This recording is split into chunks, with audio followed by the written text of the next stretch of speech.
Okay, resolving client issues. Okay, one of the main reasons why people do accounting calls with me, one of the main reasons, I guess, is client issues. Okay, sometimes when we're either, you know, already going on a project or near the end. Okay, that's usually when people start to nitpick things. Okay, and when I say nitpick, I mean client issues. So the first thing I want to do is before we hash out, where they put the payments and what payments went on what.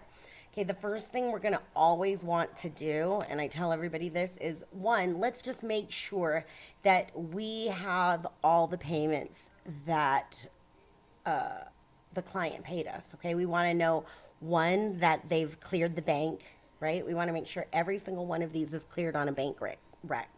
Just because we post it does not mean it happened unless it cleared the bank rec.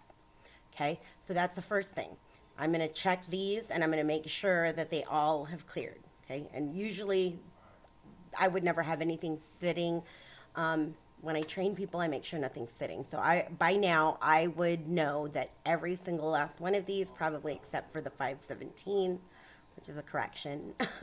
If that, I know that these have all posted, right? So let's just say that these are correct. So 50,668 and 50 cents. Okay, we start there. Now I check with the clients. Now, is this the total dollar amount that you have showing that you've paid us? Because one, I can give the totals, I can give the dates, check numbers, and all that info if we have it, right? The more we enter, the more info we have. So where I'm going with this is we want to confirm that we both tie out on both ends. So if they say yes, that's the amount that we show that we've given you. Okay, so then the next step would be pulling a report for the project, okay? And I just pulled up a project worksheet.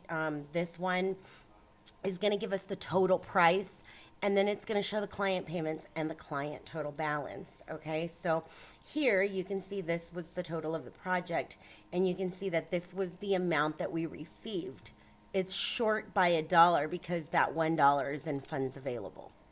Okay, so that is right. So this is the amount, so they should have $1 in funds available. Okay, and if we wanted to check that, okay, we can go over here to accounting, money in, and I'm just going to go ahead and pull up that client, and you can see here there's that. So we did receive 50,668.50, all of which has been applied to invoiced items with the exception of $1. Okay, so if that is correct, then it's a matter of, reapplying it. If the client doesn't like where something was applied, I usually say, okay, well, here's the project worksheet, and this shows how we have it applied. So if you want any portion of the 50,668.50 applied in any other way, just let us know. And I usually will let them just mark this up. So if they said, well, yeah, we want to apply all of this, okay, we would just kind of take it from there. So we just want to make sure that we're in agreement of the total received, and then we can unapply and reapply it as they see fit. I have done that. I've unapplied and reapplied like 1.5 million on a phone call. So that would be the first step, and that's usually the most common mistake. Okay, and that will be probably the way you will resolve almost all client issues. Okay, because the monies do not follow proposals, they follow the item. So they don't follow the invoice, they follow the item. Okay, and when I say item, it's each of these. Okay, regardless of whether we put it on or off an invoice or proposal, it is here where we're going to determine all that. So if there's any questions or you need to see more, leave it in the comments, give us a thumbs up, and watch the extended. Thank you.